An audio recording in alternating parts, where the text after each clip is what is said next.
me ausenté durante algunos. Oh, gracias, gracias, Karen. Entonces, ahora sí, como ya me están grabando, vamos a empezar la clase. A ustedes les puedo comentar de una vez y luego se los digo luego. Un segundito.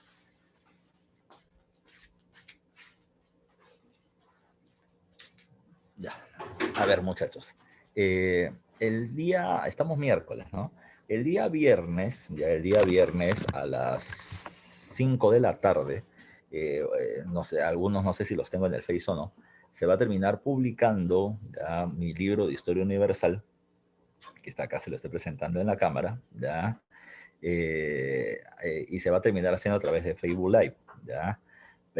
Va a ser una presentación que se va a terminar realizando con mi persona y con varios otros profesores de nivel universitario que me van a apoyar precisamente con los comentarios del libro. Repito, la reunión se va a hacer a través de mi Face, así que si pueden, ya agréguenme al Face, yo los voy a terminar aceptando. El viernes de 5 a 7 se va a terminar haciendo la presentación. Les comento a ustedes, el texto es un texto, como lo pueden ver, algo voluminoso. Es un texto de poquito más de 800 páginas en realidad, ¿ya? 818 para ser exactos, ¿ya?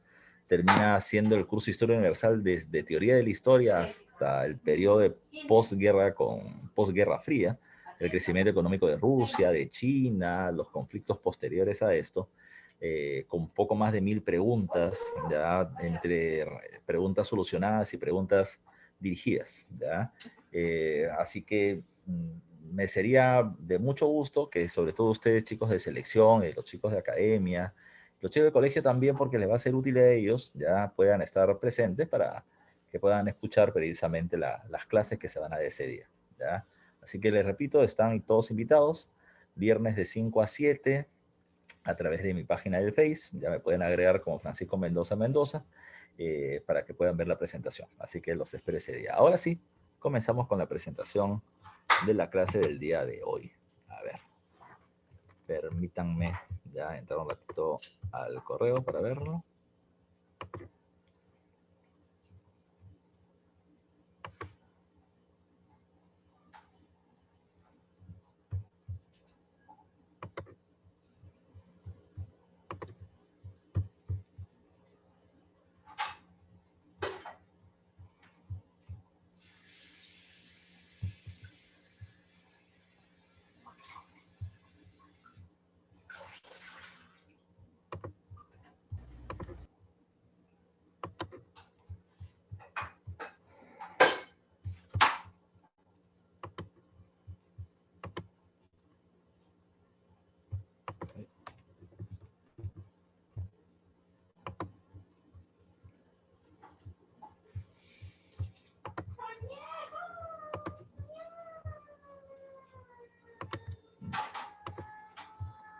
Ya, muchachos, confírmenme que pueden ver, por favor, la diapositiva.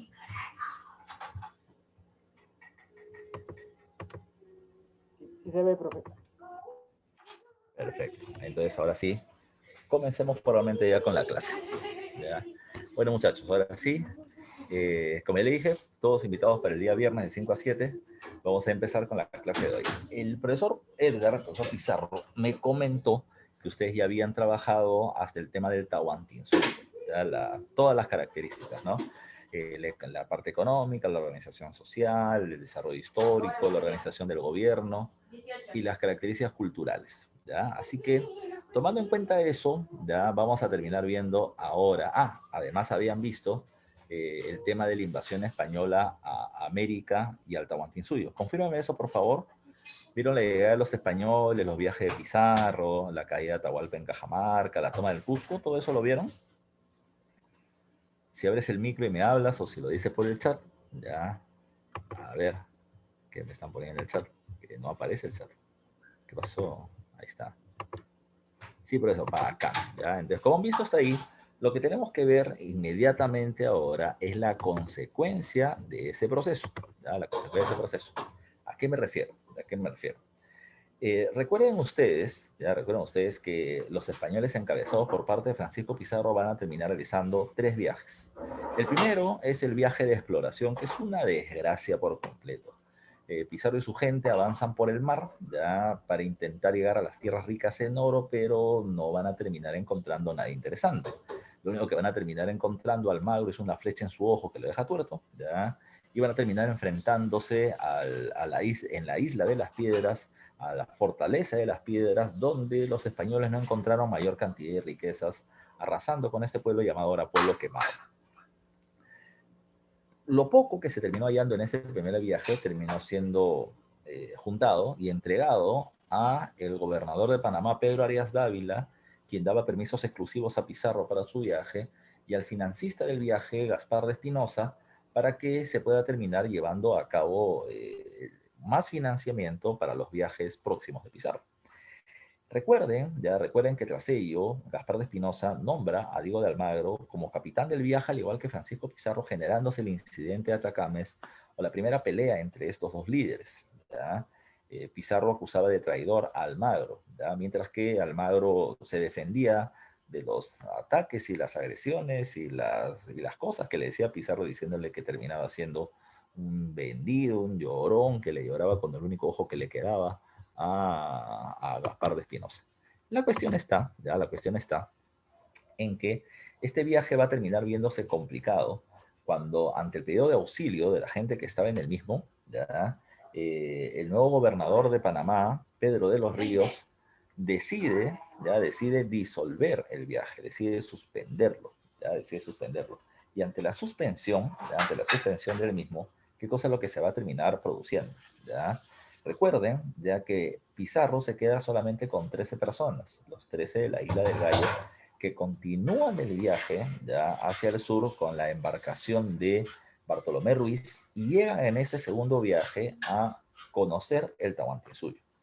El segundo viaje es llamado como el viaje del descubrimiento, ¿ya? Donde se encuentra al pueblo de los Tumpis, pasan por la ciudad de Chanchán por mar y van a llegar hasta la desembocadura del río Santa en Ancash. Con poca gente y sin permiso para poder invadir el territorio, la gente de Pizarro va a terminar acordando o financiando a Francisco Pizarro para que vaya hacia España y firme un acuerdo directamente con la corona española para poder invadir el Tahuantinsuyo, y a eso se le llama como la capitulación de Toledo. Recuerden que la corona da permiso para la invasión, se crea la gobernación de la Nueva Castilla, donde Pizarro es el gobernador, y Diego de Almagro y Hernando de Luque, sus otros socios, no terminaron obteniendo lo que ellos querían, ¿ya? Por eso es que van a terminar produciéndose problemas luego. En el tercer viaje, o viaje de la invasión, los españoles llegan al pueblo de Tumpis que habían conocido en el primer viaje y lo encuentran destruido.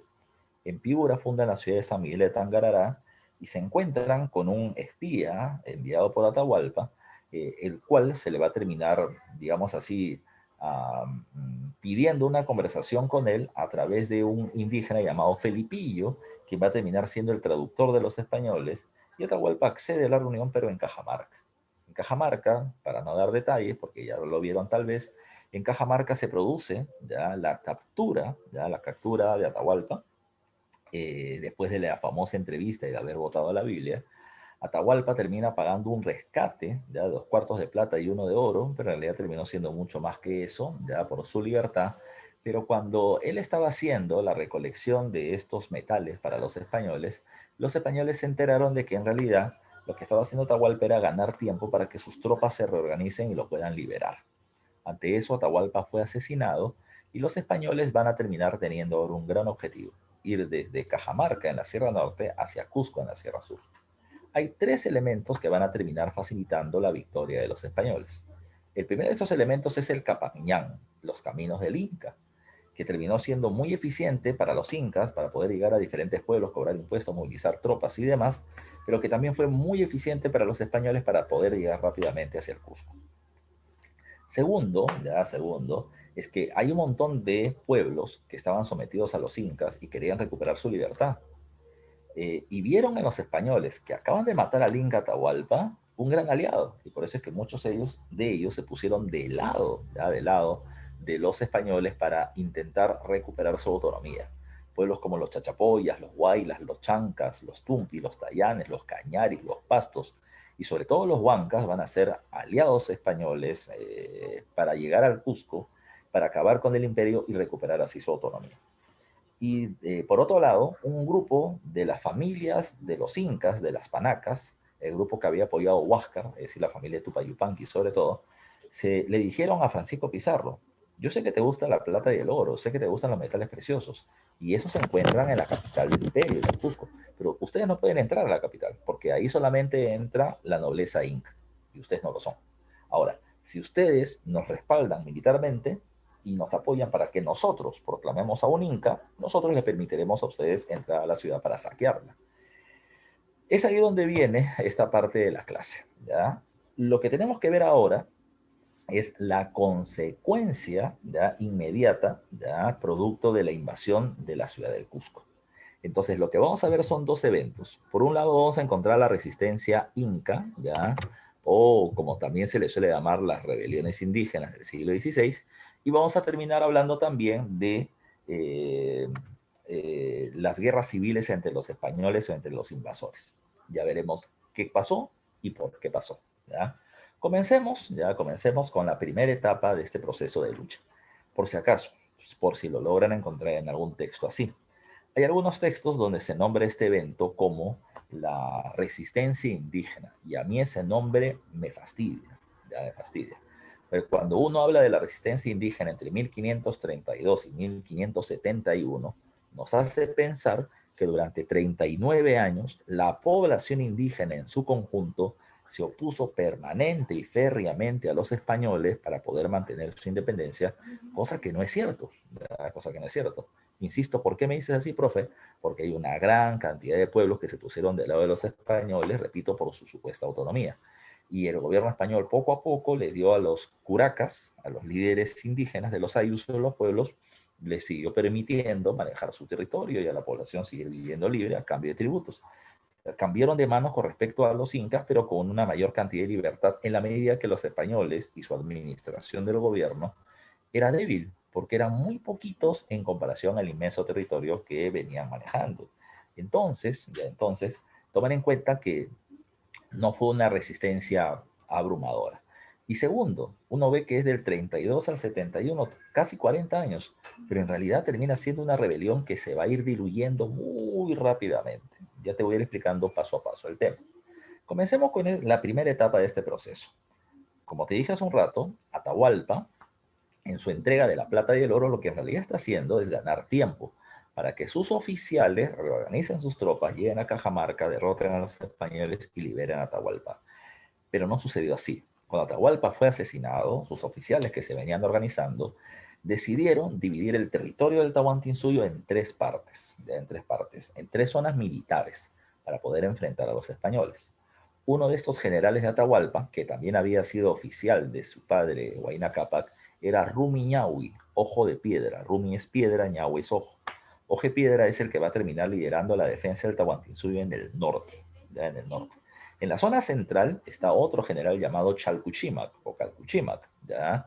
Y en la zona sur va a estar Quisquis, ¿ya? Quisquis. Otro más es Yurahualpa, que también destaca, y otro va a ser Cahuire, aunque más adelante ya te explico cómo. ¿Cuál era la función de estos tres personajes?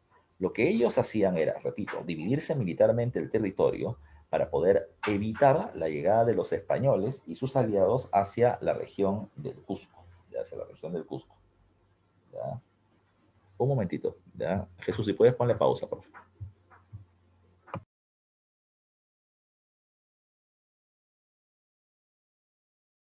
Ya no es necesario. Sigamos.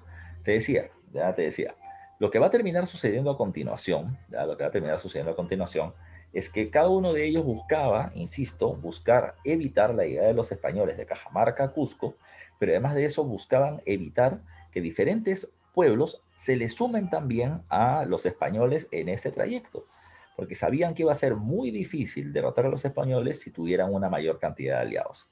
¿Qué es lo que hacían estos oficiales? Llegaban a los diferentes pueblos y de manera amenazante les decía: si ustedes se ponen del lado de los españoles, cuando nosotros los derrotemos, lo pensamos, ¿ya? ¿Qué vamos a hacer? Vamos a terminar cobrando una venganza que nunca se van a terminar olvidando. Vamos a matar a su gente, a arrasar con sus tierras por traidores.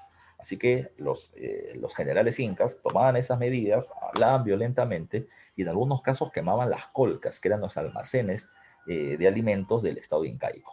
¿Para qué lo hacían? ¿Ya? ¿Para qué lo hacían?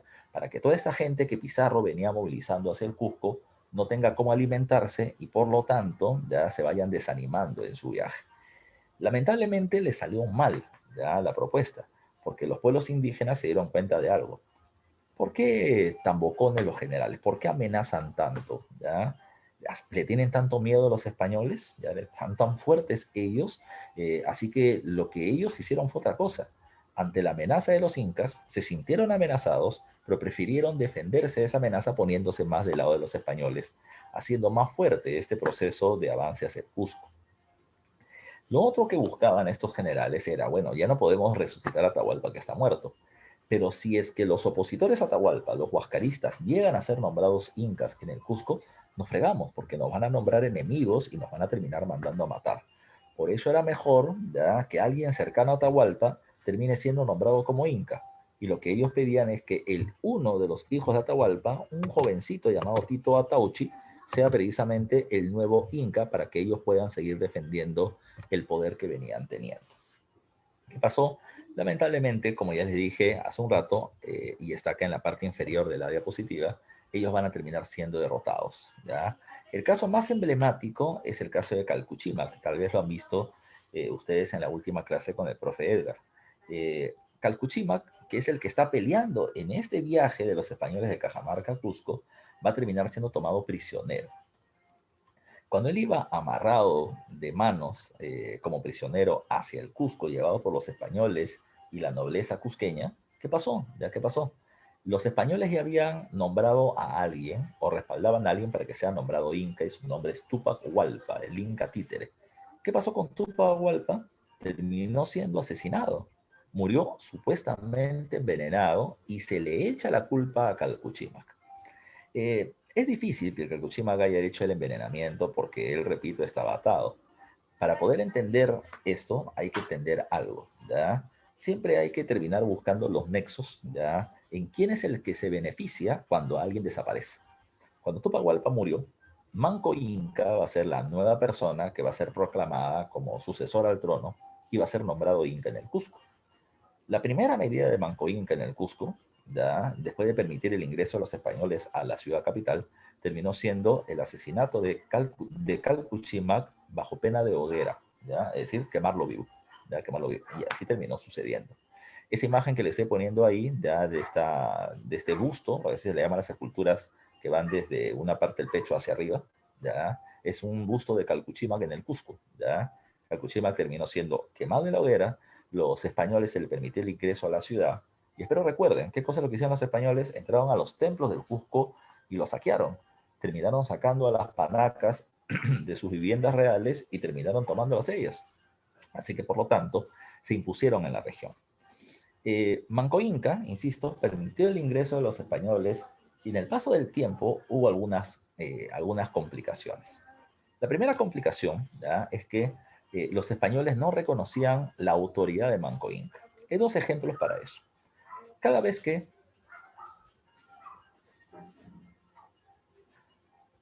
Bueno, no cada vez, ¿ya?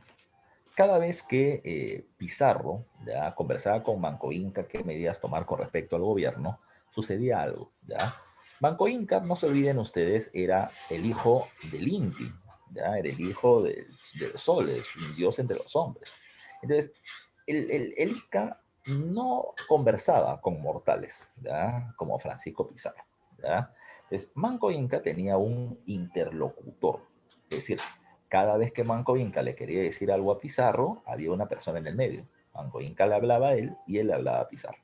Pizarro no le respondía a Manco Inca, Pizarro le respondía al interlocutor y el interlocutor le comunicaba a Manco Inca. En una de estas reuniones, Pizarro, aburrido, porque él era el que realmente tenía el poder, se levantó con la armadura con la que vestía su cuerpo y le metió un cachetadón a Manco Inca que le volteó la cabeza como el exorcista 3 veces. ¿Ya? Y le dijo, a partir de ahora, cada vez que tú quieras conversar conmigo, lo haces conmigo, mirándome a los ojos, porque aquel que decide soy yo. Así que le dio a entender que acá el poder lo tenía él y no Manco Inca. Número uno. Número dos. Ya, número dos. En una noche X, un grupo de españoles alcoholizados, embriagados, borrachos, ya entraron al Coricancha. el Templo al Sol, donde Manco Inca fue obligado a vivir junto con su esposa y con sus hijas. Manco Inca fue tomado de brazos y piernas, ¿ya? Y le hicieron ver el espectáculo horrendo de cómo violaban a su esposa y a sus hijas, ¿ya? Manco Inca, por más que se quiso zafar, no podía hacerlo, ¿ya? Y Manco Inca lo único que hacía era mirar y recordar, ¿ya? E ir, digamos así, ganando odio, ¿ya? Ganando odio. Punto número uno. Repito, los españoles no reconocen la autoridad, ¿ya? La autoridad de Manco Inca, ¿ya? Pero, había un problema más, como dice acá. Manco Inca pasó de aliado a opositor español, ¿ya? ¿Por qué? Porque los españoles no respetan su título, su autoridad, pero tampoco los beneficios de la nobleza ni los templos. Habían sido saqueados. Las panacas retiradas de sus casas, y las panacas, la nobleza incaica le decía a Manco Inca: "Oye, compadre, hazte respetar, tú eres el gobernante, ¿cómo te vas a someter así a los españoles?". Así que Manco Inca, insisto, pasó de aliado a opositor de los españoles en 1536. Y esa fue pregunta de examen de admisión. ¿Quién fue el personaje que inició una guerra civil contra los españoles en 1536? Y la respuesta es Manco Inca, ¿ya? Lo que sucedió a continuación es esto. Francisco Pizarro es el líder de la invasión, pero Francisco Pizarro no está en Cusco. Francisco Pizarro está buscando una nueva ciudad capital para su gobierno. ¿Por qué digo nueva? Porque recuerden que la primera capital de los españoles en el Perú es Jauja, ¿ya? Ubicada en la Sierra Central. Pero Jauja, si bien venía teniendo un buen clima y estaba bien posicionado geográficamente, el problema es que está rodeado de pueblos indígenas. Y así como son aliados los huancas cercanos al territorio, ellos también podrían rebelarse en su contra en algún momento. Por eso es que se comenzó a buscar una nueva ciudad que tenga salida al mar, por dos factores. Por si hay una gran rebelión, puedo huir, y segundo, porque puedo tener un comercio fluido con España. Así que buscando, en 1535, Francisco Pizarro va a terminar fundando la ciudad de Lima, ya con el puerto del Callao, que terminaba siendo importante en su beneficio. ¿Ya? Medida 1. Medida 2. Pizarro está organizando el gobierno de Lima. ¿Quién está en el Cusco? En el Cusco se encuentra su hermano Hernando Pizarro. Así que Manco Inca, aprovechando eso, le dice: Hernando, yo a ustedes españoles no les he agradecido por el cargo de gobierno que tengo ahora, ¿ya? Que es muy importante y ustedes me ayudaron. Te quiero dar a ti, Hernando Pizarro, un regalito. Mi regalo que te quiero dar es una estatua de tamaño natural, de oro macizo, de la figura de mi padre Huayna Cápac. Y Hernando Pizarro le dijo: papi, ¿dónde está el regalo? No lo veo. Ya, es que no está acá. Eso lo tengo yo en un pueblo llamado Vitcos o Vilcabamba, en la selva del Cusco. Yo quisiera que usted me dé permiso para poder ir para eso. ¿Qué me hace pidiendo permiso? Compadre, anda, vete de una vez y trae todo lo que necesites rápidamente. Si hay más estatuas, más tráeme más. Ya, no te preocupes. Manco Inca se fue, pero nunca trajo una estatua. Terminó organizando un grupo de 100.000 hombres, ya 100.000 hombres, que lo va a terminar dividiendo en dos grupos. Un grupo ya va a terminar siendo dirigido por su primo y general del ejército inca llamado Kisu Yupanqui, ¿ya? Quien tiene como tarea movilizarse hacia Lima y tomar el control de la capital española. Y el otro, encabezado por él, por Manco Inca, tomar el control del Cusco. Esa era la rebelión de Manco Inca del año 1536. La rebelión encabezada por Manco Inca en el Cusco, ¿ya?, terminó entrando hacia la ciudad. Hubo enfrentamientos con los españoles en las calles y en los espacios públicos de la ciudad. Pero Manco Inca no ataca violentamente porque Manco Inca quiere algo: que con su levantamiento, ¿ya?, parte de las panacas de la nobleza incaica, digamos, tome la fuerza para poder unirse a él y enfrentar a los españoles y derrotarlos. Cuando la nobleza estaba en que no sabía si quedarse con los españoles o arriesgarse a ponerse con Manco Inca, rebelarse, vencer a los españoles y recuperar el poder, en ese momento que estaban en la duda, regresa alguien. ¿Quién es ese alguien? No sé si lo han visto en la última clase. Pero cuando los españoles llegan al Cusco, ¿ya?, cuando los españoles llegan al Cusco, a Diego de Almagro le cayó una noticia que para él parecía ser muy buena. La corona española, ya la corona española se había ratificado, ya, de la capitulación de Toledo. ¿Por qué? Porque se enteró de que así como Pizarro, Almagro también era capitán del viaje, pero a él no se le había otorgado nada. Por eso es que la corona dijo: vamos a hacer lo siguiente. Creo que está en el siguiente mapa. Por acá, pues ahí está. ¿Ya? La corona dijo lo siguiente: mira, Desde la línea ecuatorial, ¿ya? 200 leguas hacia el sur, es decir, 960 kilómetros para ser exactos, era la gobernación de la Nueva Castilla, ¿ya? 200 leguas. Pero ahora la corona dice, mira, como no hemos beneficiado a Almagro, le vamos a dar algo más. Nueva Castilla pasa de 200 leguas a 270 leguas, ¿ya? Se le dieron 70 más a Francisco Pizarro. Y de ahí hacia el sur, por 200 leguas, se va a crear la gobernación de la Nueva Toledo, dirigida por parte de Diego de Almagro. Cuando Almagro escuchó esa noticia, Almagro dijo, uy, me doblé, ya me doblé. Y la gente que ha peleado con Almagro en el camino dijo, uy, si Almagro es gobernador, Almagro puede dar encomiendas. Ya explicaré en un ratito qué es las encomiendas para quienes no lo conozcan. O sea, puede terminar generándome riquezas. Y si yo peleo con él, entonces me va a terminar beneficiando mucho. Almagro se retiró de la ciudad del Cusco, ya se retiró de la ciudad del Cusco, diciéndole a Pizarro lo siguiente. Número uno, me voy hacia el sur porque me han dado una gobernación y voy a ver qué tierras son las que tengo. Y me voy con militares que son leales a mí, que han peleado conmigo. Pero además, por si acaso Pizarro, Cusco está en Nueva Toledo. Y Pizarro va a decir, no, está en Nueva Castilla. Almagro le dijo, no me voy a pelear ahorita. Cuando regrese, discutimos cómo hacemos con el caso de la ciudad del Cusco. Y se fue. El problema es que mientras se fue hacia el sur, las tierras eran menos ricas, las riquezas para sus seguidores menores, y decidieron regresar al Cusco. ¿Qué encontraron en el Cusco? Ya luego te doy más detalles. ¿Qué encontraron en el Cusco?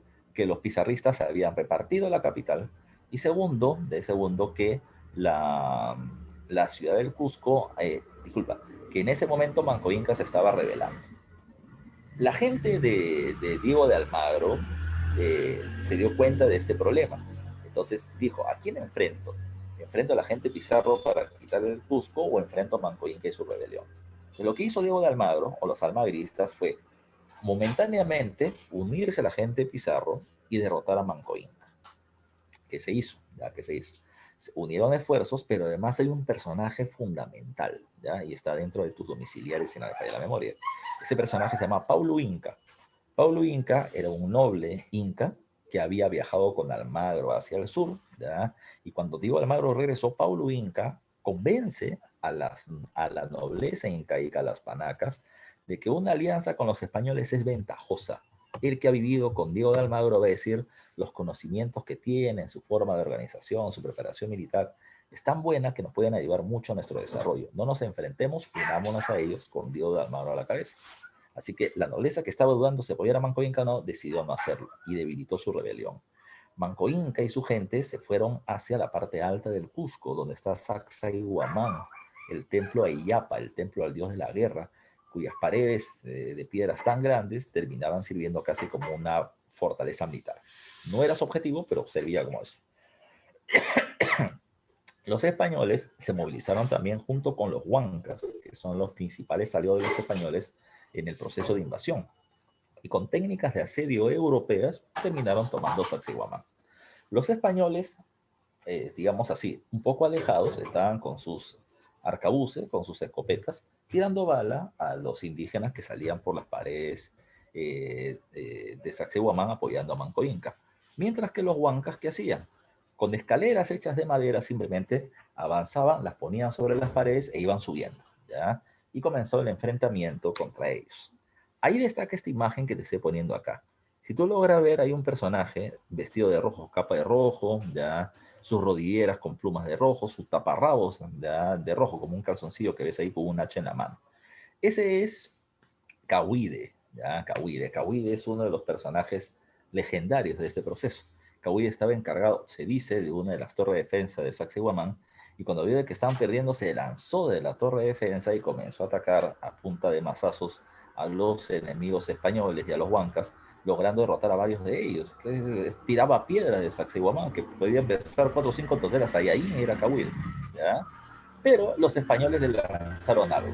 Los españoles, ya en el proceso de invasión hacia el Tahuantinsuyo o hacia América en general, van a utilizar unos perros llamados de la raza Dogo, unos perros grandotes como Scooby-Doo, ¿ya? Pero que habían sido entrenados para morder y asesinar indígenas. Eso se llamó como la estrategia de la perrada, no perreo, ¿eh? Perrada, ¿ya? Atacaban directamente a los indígenas, se iban a matarlos. Cahuí de Chapá a los dos, cabeza con cabeza, y los chancaba, hasta que los españoles lo agarraron a balazos y murió. Ya, inmortal no era. Quisuyupanqui fallece, la gente de Manco Inca se dio cuenta que no podía vencer y los que quedaron con vida retrocedieron hasta Vilcabamba. Esa es la de la rebelión encabezada por Manco Inca en Cusco. Su primo Quisuyupanqui, ya recuerden, avanzó hacia Lima, pero no es que tome un avión y venga hasta acá, ¿no?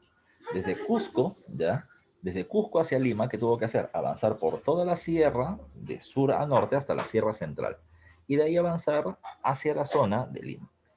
En el camino, ya, los huancas, le habían dicho a Manco Inca que lo iban a apoyar a Quisuyupanqui. Pero recuerden que los huancas van a ser los principales aliados de los españoles y que muchos los consideran como traidores. Hicieron los huancas, nunca lo fueron a ayudar, al contrario. En dos batallas en la Sierra Central, los huancas se enfrentan a Quisuyupanqui y Quisuyupanqui los derrota. Cuando él llega a Lima, va a tener un enfrentamiento en el puente Atocongo, en lo que hoy es el puente Atocongo, con los españoles. Y si bien Quisuyupanqui vence, hay un problema. Este avance en camino y estas batallas hicieron que su acceso a Lima se demore. Y él va a llegar a Lima, al centro de Lima, en febrero de 1537. Profesor, ¿por qué es tan específico con las fechas si tú, profesor, por lo general fechas nunca dices? Es que acá hay una cuestión, febrero del 37. ¿Qué cosa hay en febrero, profe? Ah, carnavales, lo agarraron a baldazos de agua aquí Quisuyupanqui. No. Entre diciembre, enero, febrero y marzo, las aguas del río Rímac suben. ¿Ya? El caudal crece. ¿Ya? El río tiene una mayor cantidad de torrente, más agua, a mayor aceleración. Y ustedes deben haber escuchado algo. Pregunta, ¿qué cosa significa Rímac? ¿Ya? Por el río Rímac le estoy hablando. ¿Qué cosa significa Rímac? ¿Han escuchado alguna vez eso? ¿Qué cosa es el río Rímac? ¿Han escuchado alguna vez eso?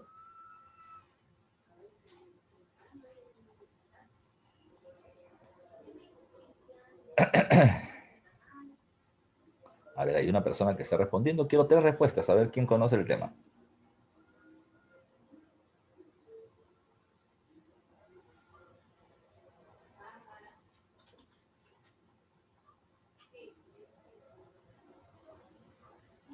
A ver, tenemos 5 respuestas. Muy bien, muchachos. 7 respuestas. Ustedes son lo máximo. ¿Ya? A ver, ¿qué me están poniendo ahí entre las respuestas? Me dicen... Claro, el río Hablador. ¿Pero por qué se llama el río Hablador? Hay varias propuestas.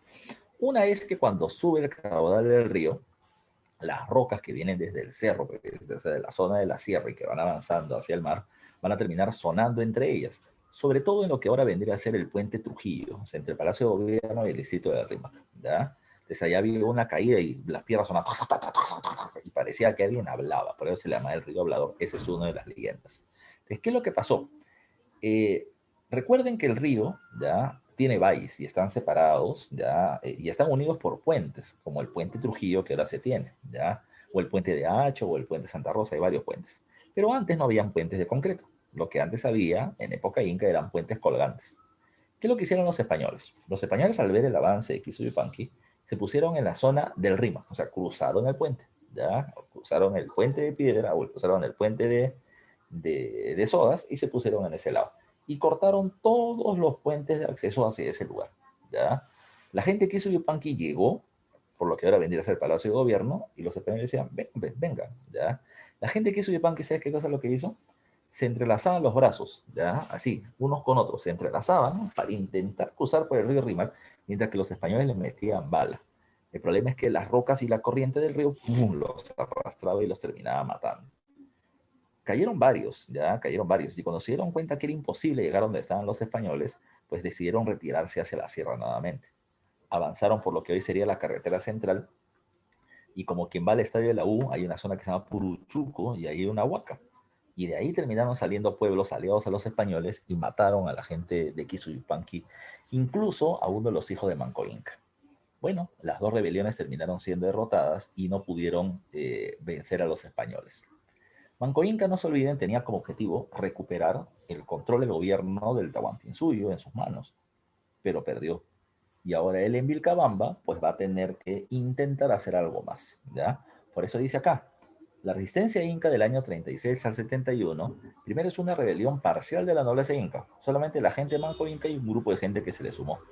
Pero la mayoría decidió quedarse aliada con los españoles contra el dominio español para poder recuperar el Tahuantinsuyo, pero esta rebelión fue perdiendo peso y fuerza en el paso del tiempo. Ya vamos a ver qué sucede luego. Tras Manco Inca retirarse a Vilcabamba, comienza precisamente la rebelión de los incas de Vilcabamba, de 1537 hasta 1571, pero es una rebelión, como te digo, que poco a poco va perdiendo fuerza, se va diluyendo en el paso del tiempo. Manco Inca, ¿qué hizo? Manco Inca se retira a la selva del Cusco, pueblo de Vilcos, hoy llamado Vilcabamba, y de allí intenta organizar una defensa contra los españoles, ¿ya? Pero no le va a terminar yendo tan bien, ¿ya? No le va a terminar yendo tan bien. ¿Por qué? Porque en ese mismo momento los españoles estaban peleando entre ellos, ¿ya? Y en ese momento, ¿qué es lo que pasó? Diego de Almagro, ¿ya? Diego de Almagro es asesinado. Cuando muere Diego de Almagro, los almagristas, los seguidores de Almagro, se van a separar en dos grupos. Un grupo decide viajar a Panamá, donde Almagro había tenido hijo con una mujer indígena, y se le conoce como Diego de Almagro el Mozo, ¿ya?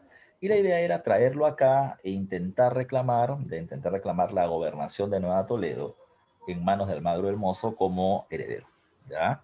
Otro grupo, que es el que nos interesa ahorita, ¿qué es lo que hizo? Otro grupo almagrista dijo, para enfrentar y derrotar a Pizarro, podemos unir fuerza con Manco Inca y derrotar a los pizarristas. Pero para su mala suerte no fue tan buena la idea. ¿Por qué? Porque Manco Inca consideraba que el líder que debería tomar el control del gobierno cuando derroten a Francisco Pizarro era él. Y los almagristas no querían reconocer su autoridad, por lo tanto, se enfrentaron y lo asesinaron. Muerto Diego de Almagro, el viejo, el padre, el tuerto, como también lo llaman, ¿ya? Quien asume o quien debería asumir el liderazgo de la rebelión de Vilcabamba serían sus hijos. Uno de ellos, Sairi Tupac, hizo todo lo contrario, todo lo contrario. Sairi Tupac, en lugar de enfrentarse al gobierno español, se dio cuenta de algo. Los españoles en esa época se están peleando, ¿ya?, por las llamadas encomiendas, ¿ya? ¿Qué era la encomienda? Te lo digo ahora rápido y te lo explico luego en un momentito. Eh, los españoles no saben qué son los indígenas. Un grupo de gente decían que los indígenas tenían alma y eran humanos, ya eran humanos y debían ser tratados como tales. Otro grupo dudaba de la humanidad de los indígenas y por lo tanto consideraba que debían ser tratados como esclavos, pero ante la duda, se estableció por la corona española lo siguiente. Los indígenas van a seguir haciendo su vida normal, ya normal. Dentro de esta normalidad seguirán trabajando, seguirán produciendo, se seguirán alimentando, pero van a ser a partir de ahora protegidos, educados y evangelizados por un español. Ese grupo de indígenas se llama encomienda. El español que los dirige se llama encomendero. Y por lo tanto, los encomenderos, ¿qué van a hacer? Como van a dirigir ya a los indígenas, ellos van a terminar recibiendo un dinero o un beneficio por ese trabajo que están haciendo. ¿Cuál es el beneficio? El tributo indígena, el tributo pagado por los indígenas. ¿Qué pasó? Los españoles se peleaban por encomiendas porque unas eran más productivas que otras, más ricas que otras. Entonces, Sairitupa se dio cuenta de eso. Se dio cuenta que vencer a los españoles está un poco difícil, o bastante difícil, y que los españoles se están peleando por encomiendas. Entonces, si ellos se pelean por pueblos indígenas, ya, y por la producción que pueden terminar teniendo esos pueblos, entonces Sairitupac dijo algo. Pidió una reunión con el virrey del Perú, ¿ya? El virrey del Perú de ese entonces es Hurtado de Mendoza, ¿ya? Y ahí se ve precisamente en esta imagen que está acá a Sairi Tupac, el Inca de Vilcabamba, reunido con el virrey, ¿ya? Y en esa reunión, Sairi Tupac le dice muy abiertamente, yo no voy a rebelarme más, ¿ya? Mi padre lo hizo, yo no. Pero lo que yo quiero para reconocer al rey de España como rey de este territorio, por lo tanto, no rebelarme yo, lo que yo quiero, ¿ya?, es que a mí me den lo que ustedes están peleando, una encomienda, pero no cualquiera. Quiero la encomienda del Yucay. ¿Por qué pedía la encomienda de Yucay específicamente ese pueblo? Porque Yucay era la tierra más fértil de todo el Tahuantinsuyo, ¿ya? Así que teniendo el control de esa población tendría muchos ingresos. La corona española escuchó la propuesta y dijo, está bien, compadre, toma la encomienda de Yucay y no molestes más. Con eso la rebelión de Vilcabamba se acababa, ¿ya? Porque el líder se está sometiendo por un pueblo, ¿ya? Por un beneficio económico. Bacán, ya bacán. El problema está en que su hermano, ya llamado Titu Cusi Yupanqui, va a decir, aguanta, aguanta, aguanta. Acá el que se ha sometido es Airi Túpac, no toda la gente de Vilcabamba. Yo soy el nuevo líder, ¿ya? Y por lo tanto yo voy a seguir peleando contra los españoles. Y Titu Cusi Yupanqui retoma los enfrentamientos, enfrenta a los españoles, y después de un tiempo de resistencia, Titu Cusi Yupanqui, ya Titu Cusi Yupanqui va a terminar promoviendo un acercamiento con los mismos, con los españoles, y firma un tratado de paz llamado como la Paz de Acobamba. La Paz de Acobamba, ya la Paz de Acobamba establecía lo siguiente. Titu Cusi Yupanqui reconoce, escucha, reconoce al rey Felipe II, rey de España, como rey del territorio andino, ¿ya? Pero a cambio le pide algo, ¿ya? A cambio le pide algo. Yo te reconozco como rey de esta región, pero tú tienes que reconocerme a mí, Titu Cusi Yupanqui, como tu igual. Es decir, tú eres rey, yo también lo soy, yo también lo soy. Pero mi reino quiero que sea Vilcabamba, la zona de Vitcos. Ese quiero que sea mi reino, que tú lo reconozcas como mío. Bueno, se hizo la consulta hacia España y el rey de España dijo, ya, denle Vilcabamba. Es una cosita así, un territorio en una pequeña parte de la selva de Cusco. Dénsele que no moleste. Titu Cusi Yupanqui es rey de Vilcabamba, Inca de Vilcabamba, pero viene una cuestión. El rey solamente le pone una condición. Tu pueblo de Vilcabamba tiene que evangelizarse, es decir, tiene que hacerse católico. Titu Cusi Yupanqui dijo, me hago judío si quieres, ya no hay problema, ya no hay problema. Entraron sacerdotes de la orden religiosa de los agustinos, ya evangelizaron a la población, la gente se hizo católica, la gente no hizo mayor cantidad de problemas, es más, reconocían a los sacerdotes como gente con un poder especial, etcétera. Pasaron los años, y Titu Cusi Yupanqui cae enfermo, ¿ya? La población le dice a los sacerdotes agustinos, curen a nuestro líder. Y Titu Cusi Yupanqui, ¿qué cosa es lo que hace? Bueno, ¿qué hicieron los sacerdotes? Le dieron un brebaje, se lo dieron de tomar supuestamente para curarlo, pero Titu Cusi Yupanqui está enfermo y se murió. Cuando se murió, los indígenas dijeron, ha muerto nuestro líder Titu Cusi Yupanqui y han tomado algo que le dieron los sacerdotes. Los sacerdotes lo han matado, muérate a los sacerdotes. Y los sacerdotes agustinos se levantaban los sotanes y se iban corriendo, y los indígenas atrás tirándole flechas y lanzas, y los terminaron matando. Los últimos tres fueron muy especiales, y sobre todo el líder de los sacerdotes agustinos, que se me va ahorita el nombre, Diego de Ortiz, ya es su nombre. Ellos terminaron siendo asesinados por empalamiento. No sé si habrán escuchado esto alguna vez. Cuando los romanos invaden Cartago, ya en el norte de África, derrotan este pueblo en las guerras púnicas, el empalamiento romano era meterte un tronco, ya una estaca por el recto, por el ano, y te salía por la boca. Ah, disculpa, estoy equivocando. Era por la columna y te salía por el estómago y te dejaban colgado. El empalamiento español, como te dije hace un rato, por el recto y te salía por la boca. Y así mataron a a Diego de Ortiz. Lo empalaron por el Ortiz. Cuando murieron ellos, ya, el hermano de Titu Cusi Yupanqui, llamado Tupac Amaru I para diferenciarlo, decide no tener contacto más con los españoles, ni relaciones comerciales con ellos. Se cierra la zona de Vilcos o Vilcabamba. Un grupo de comerciantes quisieron entrar y los asesinaron. Y en ese momento, para su mala suerte, ya estaba en el gobierno peruano, en el cargo de virrey, Francisco de Toledo. Y una de las misiones del virrey Toledo era terminar pacificando el territorio, y eso incluía acabar con la rebelión de Vilcabamba. ¿Qué cosa es lo que hizo el virrey Toledo? El virrey Toledo envió una misión hacia Vitcos para terminar capturando a Tupac Amaru y a sus seguidores más cercanos, que ellos los tenían identificados porque los sacerdotes agustinos no solamente eran sacerdotes, sino también eran espías. Tupac Amaru fue capturado y llevado hacia la ciudad del Cusco.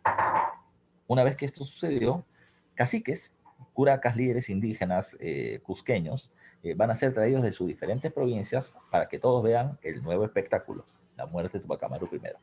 Frente a todos, y aquí hay una imagen hecha por parte de Román Poma de Ayala, donde dice, buen gobierno, a Tupac Amaru le cortan la cabeza en el Cusco, ¿ya?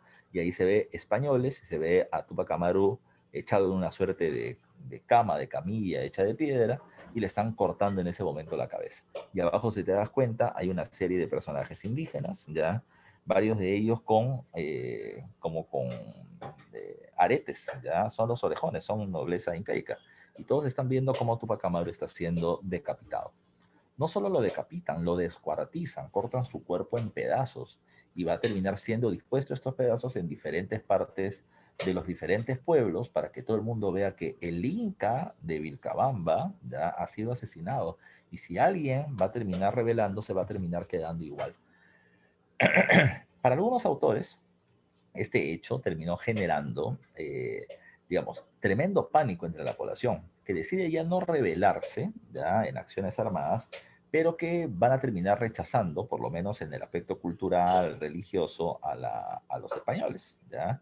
De esa manera aparece lo que se le conoce como la resistencia cultural o la resistencia ideológica. ¿Ya? La resistencia ideológica. En ese caso, tenemos dos hechos particularmente importantes. ¿Ya? Particularmente importantes. En ese caso tenemos a quién? Tenemos a el movimiento Taki Onkoi. El Taki Onkoi, ya el Taki Onkoi se traduce como la enfermedad de la danza, ya la enfermedad de la danza. Hay un sacerdote español llamado Cristóbal de Albornoz que está trabajando en el curato del Cusco, ya está trabajando en el obispado del Cusco y quiere subir rangos, ¿ya? Y hace una denuncia, ya hace una denuncia. ¿Cuál fue la denuncia? Que la evangelización, es decir, la conversión al catolicismo de la población indígena está fracasando. ¿Por qué? Ya, porque hasta ese momento quienes dirigían la evangelización, ya, convertir al catolicismo a la población indígena era la orden religiosa de los dominicos, la primera orden religiosa que llega al Perú. Los dominicos partían de esta idea, ya, escúchame bien. Los dominicos decían, los indios, los indígenas, ya, son idólatras, ya, son idólatras. ¿Qué es un idólatra? Aquel que adora ídolos, ya, imágenes de dioses que no son del Dios verdadero, que es Yahvé o Jehová y Jesucristo, ya.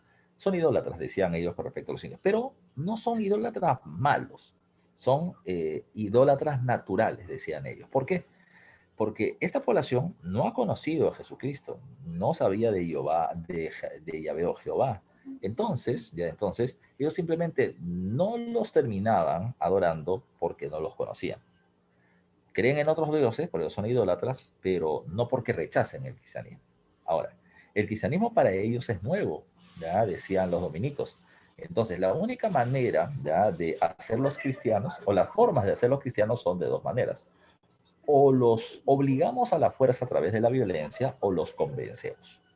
Si los obligamos, si los obligamos, van a decir que son católicos porque están presionados, pero en realidad no necesariamente lo van a hacer.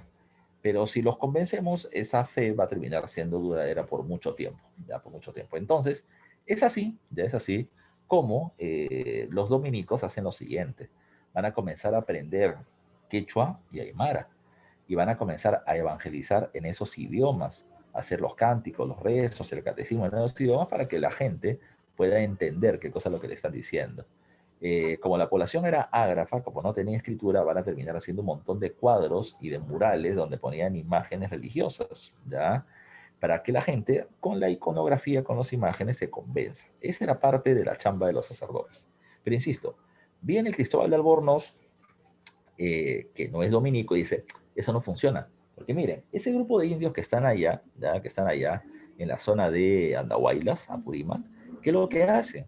Ellos están en la noche bebiendo, ¿ya? Y tomando algunas sustancias que no sabemos de qué tipo son, y comienzan a moverse de manera frenética, hacen danzas, bailan, saltan, y parece que estuvieran poseídos, ¿ya? Por el demonio seguramente, ¿ya? Por el demonio. Entonces, se consideró ya por parte de Albornoz que lo que estaban haciendo ellos era un acto de idolatría, de adorar a un Dios diferente, que se deben, ellos son bautizados católicos, pero están practicando su religión anterior, apostasia. Entonces, ¿qué pasó? Se denunció ya la idolatría y fue conocido como el caso del Taquioncoy o de la enfermedad de la danza. Se dice, se menciona, ya, y eso ha sido pregunta de examen de admisión, que este movimiento religioso rechazaba el cristianismo y terminaba pidiendo a la gente que regrese al culto a los apus, a los espíritus de los cerros, a los dioses sagrados antiguos, ¿ya? Que se expresaban a través de estas danzas o movimientos que venía haciendo la gente. Supuestamente el líder que promovió eso fue un sacerdote andino chamán llamado Juan Chongne, y este grupo movimiento religioso se extiende desde Apurímac, Guandahuaylas, hasta Huancavelica y parte del Cusco pasando por Ayacucho, ¿ya? Se dice así, ya se dice así. Y al final, ¿sabes lo que pasó? Este movimiento Taquiuncoy no fue cierto. Lo único que pasó es que el sacerdote Cristóbal de Albornoz lo que hizo fue ya declarar ya a estos indígenas como si fueran idólatras, y al final la gente que declaró en contra de estos indígenas se quedaron con sus tierras. Y Albornoz subió, por haber denunciado lo mal que estaba haciendo llevado a la evangelización, subió de cargos dentro de la orden jesuita. Fue toda una movilización por territorio, por cargos y demás. Pero repito, todavía se nos sigue comentando de que este es un movimiento religioso, de rechazo al cristianismo y que promueve el culto a los dioses andinos. Así sigue apareciendo en los libros, por si acaso. Por otro lado, terminamos teniendo otro, el mito del Incarri. Cuando a Tupac Amaru le cortan la cabeza y lo descuartizan, aparece un mito en la que Inca Rey se pelea con España Rey, o sea, el rey Inca contra el rey de España. Y en la pelea, Inca Rey termina siendo derrotado, decapitado, descuartizado, y en un determinado momento, ¿qué va a suceder? ¿Ya? Lo que va a terminar sucediendo es que eh, el Inca, ya, las partes del cuerpo del Inca y su cabeza, se reunirán restableciendo su cuerpo y este enfrentará a los españoles derrotándolos, restaurando el Tahuantinsuyo. Ese punto es importante porque ese mito del Incarri viene teniendo muchas versiones diferentes. La que es más conocida termina siendo el mito que va a ser difundido por parte de José María Arguedas. José María Arguedas va a terminar dando una versión de las muchas que existen en diferentes pueblos.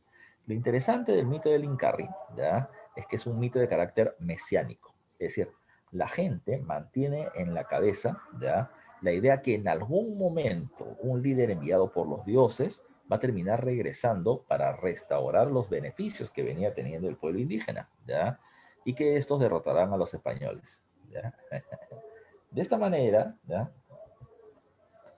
De esta manera, ¿ya?, lo que va a terminar sucediendo, ¿ya?, de esta manera lo que va a terminar sucediendo es esta idea de, repito, la espera de un Mesías o de un líder salvador, ¿ya? Después de 200 años, después de 200 años, recuerden que un personaje se va a terminar haciendo llamar como el Incarri, Tupac Amaru II. Y él dice pues de que era el Mesías que el pueblo estaba esperando para poder enfrentarse a los españoles, no te olvides tú, ¿ya? Eso lo veremos más adelante. Otro evento que es importante le llama extirpación de idolatrías, ¿ya? La extirpación de idolatrías. Como se dieron cuenta, sobre todo en la zona de la Sierra de Lima, en Cajatambo, de que esta evangelización no terminaba siendo, digamos, del todo exitosa, lo que van a terminar haciendo los españoles es terminar destruyendo templos, imágenes de dioses, asesinando sacerdotes andinos o chamanes y reubicando los pueblos de lugares sagrados para ellos, para poder evitar, repito, rebeliones y rechazo a la evangelización católica. Es parte de todo este proceso, ¿ok? Eso es lo que pasaba con respecto a los indígenas. Por otro lado, está el caso de las guerras civiles entre los españoles o entre los invasores españoles. Te explico qué es lo que pasó. ¿Ya? Te explico qué es lo que pasó. Como te decía hace un rato, ¿ya?, las guerras entre los españoles, y esto ha sido pregunta de examen de admisión, va a tener una causa de fondo, ¿ya?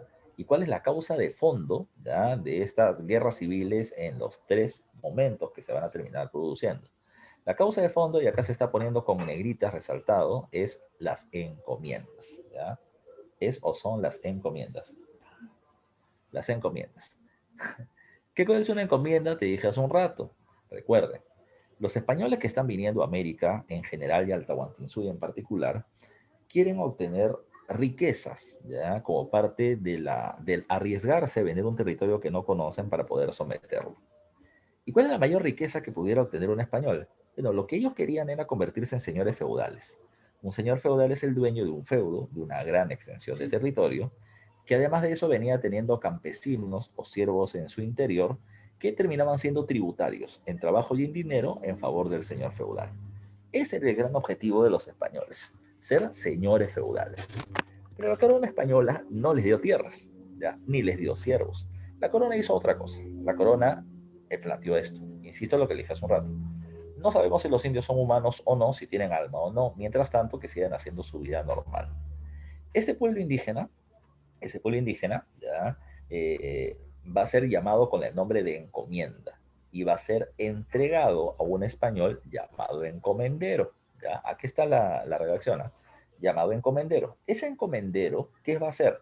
Tiene la tarea de proteger que a estos indígenas no les hagan daño, de educarlos bajo una visión occidental europea y de evangelizarlos o convertirlos al cristianismo. ¿Ya?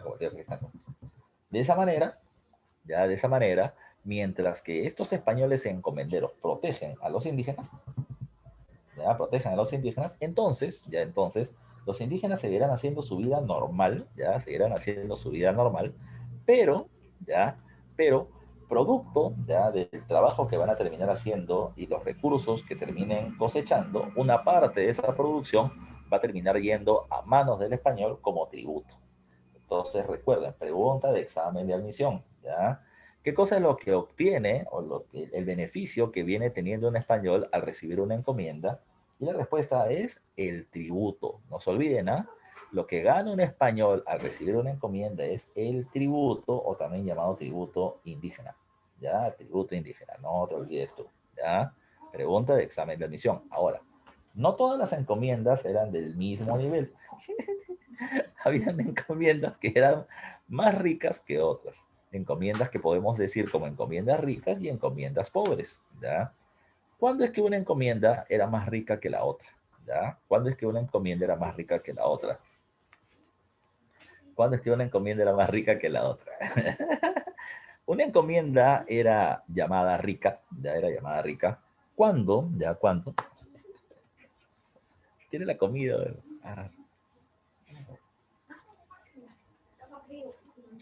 Una encomienda es llamada rica, ya rica, si la cantidad de población que vive en ese espacio termina siendo mayor. ¿Por qué es rica? Porque más gente, ya más gente, va a terminar trabajando y tributando en favor de un español. También es llamado una encomienda como rica si es que el lugar donde viven esos indígenas termina teniendo una tierra muy fértil, ya sea para la agricultura o mejor aún para la minería. Entonces, una encomienda por completo rica era cuando tenía mucha gente y el suelo era muy fértil, porque los tributos del español van a ser muy altos. Por eso, vuelvo a repetir, ya no todos los encomenderos ya van a terminar teniendo el mismo beneficio. Vamos a recordar un poco. Recuerden que Francisco Pizarro era gobernador de la Nueva Castilla y Diego de Almagro es gobernador de la Nueva Toledo. A ver, vamos a dejar de lado un ratito de este periodo y vamos a retroceder hacia el Tahuantinsuyo. Pregunta, ¿en cuántos suyos estaba dividido el Imperio Incaico? ¿Alguien recuerda? Pregunta, pero de primaria, ¿ya? ¿En cuántos suyos está dividido el Imperio Incaico? ¿Ya? Ahí me está respondiendo y la respuesta tiene que ser 4, ¿ya? No puede ser otra, es muy fácil, 4. Ahora, te pregunto yo, de esos 4 suyos, ¿cuál es la región o cuál es el suyo que tiene una mayor cantidad de población y tiene las tierras más fértiles y el mejor espacio para la pesca? ¿Ya? Repito, ¿cuál es el suyo de mayor cantidad de población, tierras más fértiles y mejor desarrollo para la pesca?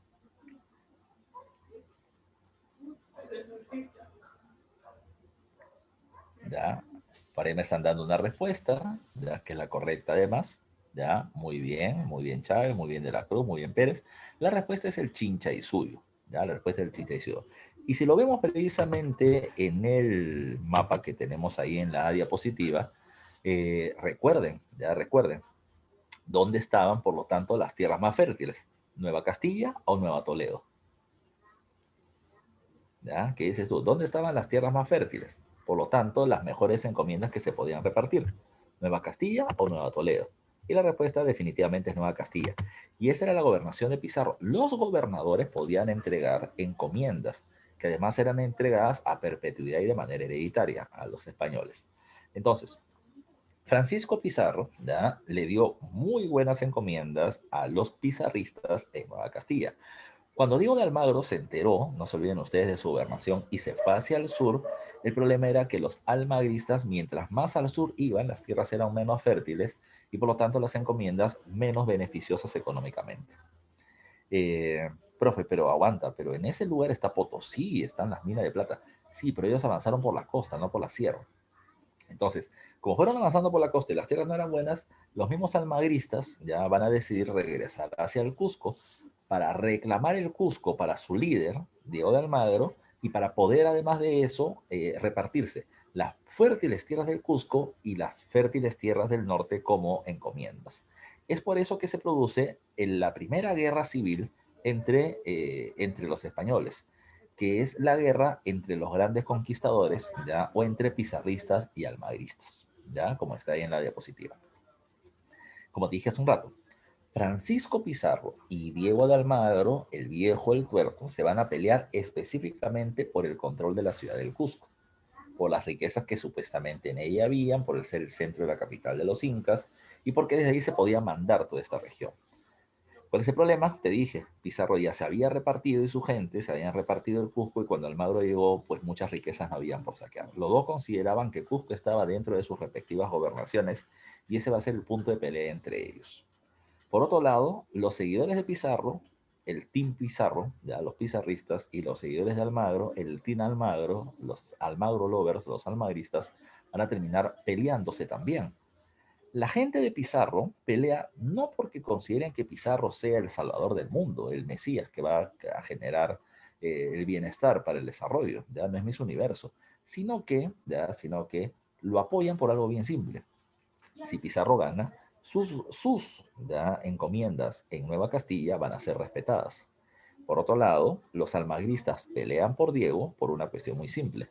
Si Almagro gana, entonces las buenas encomiendas del norte podrán ser tomadas también por ellos. Ese es el plan, ¿ya? Así de simple es el plan, vuelvo a repetir. Lo que los pizarristas quieren mantener sus buenas encomiendas, los almagristas se los quieren quitar.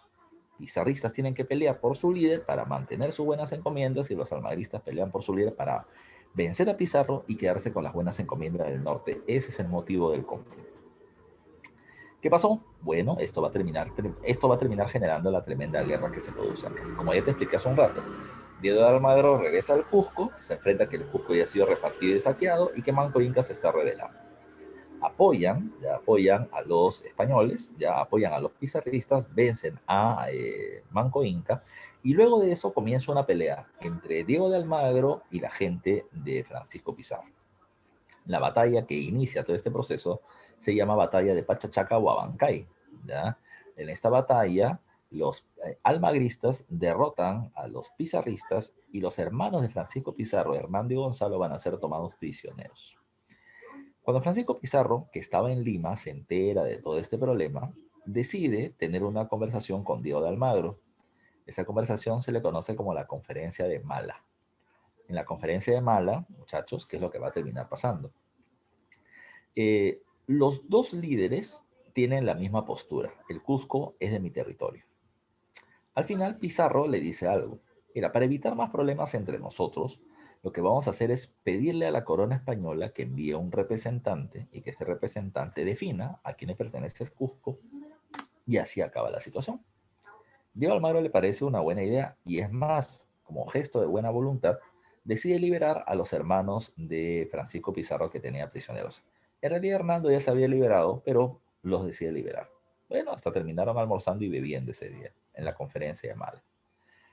Si bien Pizarro y Almagro andaban bien y tenían que esperar a alguien que venga desde España para solucionar el problema, lo complicado está en lo siguiente. Los hermanos de Pizarro que habían sido tomados prisioneros no estaban contentos con lo que había pasado y decidieron enfrentar a la gente de Diego de Almagro. A las afueras del Cusco, en la batalla en el pueblo de Las Salinas, se va a producir un enfrentamiento en donde Diego de Almagro es derrotado, capturado y luego va a terminar siendo asesinado, decapitado él. Cuando muere Diego de Almagro por el levantamiento de los hermanos de Francisco Pizarro, hay un problema. No solamente muere Diego de Almagro el viejo, sino sino que además hay un problema más grande. Los almagristas, al ver la muerte de su líder, saben que no van a poder reclamar buenas encomiendas como ellos lo querían. Por eso es que, como les dije hace un rato, un grupo de almagristas se fue con Manco Inca, intentar uniendo esfuerzos con él para derrotar a Francisco Pizarro, y otro grupo de almagristas, ¿qué cosa fue lo que hizo? Se fue hacia Panamá y trajo al hijo de Diego de Almagro, hijo mestizo, llamado Diego de Almagro el Mozo, y lo terminaron proclamando como heredero de su padre de la gobernación de Nueva Toledo, cosa que no era real, porque el cargo de gobernador es un cargo político otorgado por el rey, no es un título, ¿ya?, hereditario. Así que, bueno, ellos quisieron hacer eso, tomando en cuenta que hasta que esta noticia llegue a España y que España pueda dar una solución, pues se va a demorar mucho tiempo, ¿ya? ¿Qué pasó entonces? ¿Ya? ¿Qué pasó entonces? Este grupo que trajeron a Almagro el Mozo terminaron organizando un ataque contra Francisco Pizarro en Lima. No fue una batalla, fue otra cosa. Lo que fueron haciendo, ¿ya?, fue algo llamado reglaje. Ya ustedes deben conocer ese término, ¿ya? ¿Qué es lo que hacían ese reglaje? Todos los días espiaban, ya espiaban a Francisco Pizarro, con quién iba, dónde iba, con cuánta gente lo acompañaba, qué hacía día a día. A ver, para que ustedes se ubiquen, este es Palacio de Gobierno. Aquí está la catedral. Aquí está el municipio de Lima y aquí está la Plaza Mayor, ¿ya? Repito, Palacio de Gobierno, Catedral, Municipio, y aquí está la Plaza Mayor. Acá al frente, ya acá al frente, hay un pasajito, ¿ya? Hay un pasajito, donde ahora hay un montón de restaurantes y da de frente a una de las puertas de acceso de esta Falabella, ¿ya? Por si han caminado por el centro. Esa callecita donde hay una estatua de José Olaya, que en ese tiempo evidentemente no había, ¿ya? Se llamaba calle Botoneros, ¿ya? Y se llamaba calle Botoneros porque la gente que estaba ahí vendía botones, ya vendía botones. Como la calle Botoneros es una calle muy transitada, los almagristas, ¿ya? ¿Qué es lo que hacían? Estaban viendo a Pizarro todos los días, qué es lo que hacía, viendo cuál era su punto débil. Y se dieron cuenta que todos los días, 7 de la mañana, Francisco Pizarro, solo o acompañado por uno o dos personas, salía de Palacio, iba a la catedral, escuchaba misa y regresaba a Palacio. Eso lo hacía todos los días y ese terminó siendo su error. Porque los almagristas organizaron un ataque en su contra, ¿ya? Salieron de la calle Botoneros, atacaron a Pizarro regresando a Palacio de Gobierno, hubo una tremenda bronca entre ellos y al final a Francisco Pizarro lo matan. ¿Qué dice la leyenda? La leyenda dice que le metieron una estocada de espada en el cuello, quedó mal herido, se fue arrastrando hacia la catedral y con su sangre hizo una cruz y ahí falleció. Otros dicen que no, que le metieron un jarronazo en la cabeza y murió. La cuestión es que se enfrió Pizarro. Cuando muere Francisco Pizarro a manos de los almagristas proclaman a Diego de Almagro gobernador del Perú, como dice acá, gobernador del Perú. Y eso implicaba ser gobernador de Nueva Toledo y de Nueva Castilla, de todo el territorio, ¿ya? De todo el territorio. Y por lo tanto, los almagristas se van a terminar quedando con las ricas encomiendas de los pizarristas en el norte. Y así se termina poniendo fin a esta pelea. Pero recuerden que Pizarro y Almagro habían terminado pidiendo, recuerden que Pizarro y Almagro habían terminado pidiendo que un representante de la corona venga a solucionar este problema por el Cusco. Recién tras la muerte de estos dos, la corona terminó enviando a alguien, que era el nuevo gobernador del Perú, Vaca de Castro. Vaca de Castro, que se dio cuenta que acá hay dos bandos bien diferenciados, pizarristas y almagristas, ya pizarristas y almagristas, que los almagristas son los que tienen el poder ahora, bajo Almagro el Mozo, y los pizarristas, sin buenas encomiendas, quieren venganza y podrían ponerse de su lado. Y eso fue lo que hizo Vaca de Castro. Vaca de Castro lo que hizo a continuación es esto. Terminó llegando al Perú, terminó pidiéndole a los pizarristas su apoyo militar para poder enfrentar a Diego de Almagro, el Mozo y su gente, ¿ya? Y con el apoyo de los pizarristas, los van a enfrentar y lo van a derrotar en una batalla llamada como la Batalla de Chupas, ¿ya? Así se llama esta batalla. Almagro el Mozo es derrotado, ya es derrotado, él y su gente, los líderes, van a ser decapitados y su cabeza puesta en estacas en el acceso de la ciudad del Cusco. Y lo que va a terminar sucediendo luego es más importante. ¿Por qué? Porque Vaca de Castro, al recibir el apoyo de la gente de Pizarro, los pizarristas, les va a entregar buenas encomiendas en compensación, porque me ayudaste a vencer. Pero esto debería generar algo más, que los almagristas derrotados de venganza quieren matar a Vaca de Castro y se sigue produciendo una espiral de violencia. Vaca de Castro, muy hábil, hizo algo. Vaca de Castro, ¿qué hizo? Vaca de Castro, como habían muerto muchos pizarristas y muchos almagristas en todas estas batallas, y había muchos pueblos por repartir, entonces Vaca de Castro dijo, bueno, le voy a repartir buenas encomiendas a mis amigos los pizarristas y también a mis enemigos los almagristas. ¿Para qué? Para que no molesten, ¿ya? Para que no molesten. Así de claro lo puso Vaca de Castro. Encomiendas para los dos bandos para que no me frieguen más y pueda haber estabilidad. Eso es lo que se va a terminar produciendo. Bacán. Con eso Vaca de Castro compró orden. Esta primera guerra civil entre los grandes conquistadores va a llegar hasta el año 1542. Cuando los españoles ya estaban explotando a los indígenas y cobrando muchos tributos y todo lo demás, sucede algo. El rey de España, Carlos I, ¿ya? Terminó estableciendo una nueva ley para el territorio americano. Y esa nueva ley se le conoce con el nombre de las Leyes Nuevas de Indias. ¿Ya? Recuerden, ¿eh? Esas leyes se le va a conocer con el nombre de las Leyes Nuevas de Indias. ¿Ya? No te olvides tú. ¿Qué es eso de las Leyes Nuevas de Indias, profe? Te explico. Eh, Carlos I había terminado recibiendo una tremenda llamada de atención ya por parte de la Iglesia Católica. ¿Por qué? ¿Ya? ¿Por qué? Porque un sacerdote español que estaba en un pueblo llamado Chiapas, en el sur de México actual, ya llamado Bartolomé de las Casas, denunciaba que los encomenderos no estaban haciendo su misión. Su tarea, supuestamente, es evangelizar, convertir a los indígenas al catolicismo, al cristianismo, pero no están cumpliendo su misión. ¿Y por qué no la están cumpliendo, profe? Porque a ellos lo que les interesaba era explotar a la población y hacerse de riquezas. Entonces, ¿qué le va a decir la Iglesia Católica al rey de España? Le va a decir, le recuerdo a usted, sabio rey, que cuando Cristóbal Colón descubre América, no lo hace porque fuera un gran navegante. Él termina llegando a esos territorios por la divina providencia. Es decir, Dios guió con su mano ¿ya? El barco de Cristóbal Colón para que termine llegando a América. ¿Ya? Y de esa manera, poder llegar a todo el mundo para poder evangelizar a la gente, para difundir el cristianismo. Es decir, Colón y su gente son solamente una herramienta de la evangelización o la universalización de la creencia en Jesucristo. Y si tus encomenderos no están cumpliendo esa tarea y están interfiriendo con lo que Dios desea, entonces, si tú no puedes controlar a los encomenderos, entonces váyase usted, rey, y déjenos a nosotros, Iglesia Católica, en el control de América. Bueno, todo lo que te he dicho es parte de un discurso. Evidentemente, la Iglesia Católica no estaba ahí para decir, ay, ustedes son malos porque no evangelizan, sino que se dieron cuenta de todas las riquezas que pueden obtener.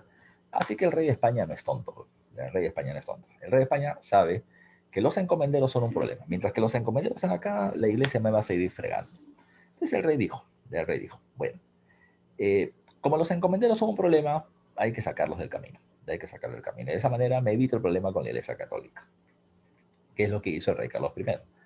El rey Carlos sabe, por todos los conflictos que se han producido, que los encomenderos, si bien son muy belicosos y se paran enfrentando, el problema es que no hay alguien que les ponga orden. Los gobernadores no son muy eficientes. No ha sido Pizarro, no lo fue Almagro, Vaca de Castro recién lo está haciendo. Entonces, ¿qué necesito yo? Va a decir el rey. Necesito a alguien que represente mi poder, ¿ya? Que represente mi poder, que represente mi autoridad, ¿ya?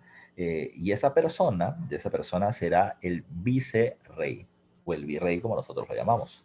Recuerden que vicerrey es como hablar del vicepresidente. Ante la ausencia del presidente, el vicepresidente gobierna. Ante la ausencia del rey, gobierna el vicerrey o virrey. El virrey, ¿qué cosa es lo que iba a hacer? ¿Ya? No te olvides tú. El virrey se iba a encargar del gobierno en el territorio americano, eliminando por lo tanto a las gobernaciones. Primera medida, se crean los virreinatos. ¿Cuántos virreinatos? Dos. Nueva España o México, del sur de Estados Unidos hasta el norte de Panamá y de Panamá hasta Chile, exceptuando Brasil y Venezuela, el virreinato del Perú. ¿Ya?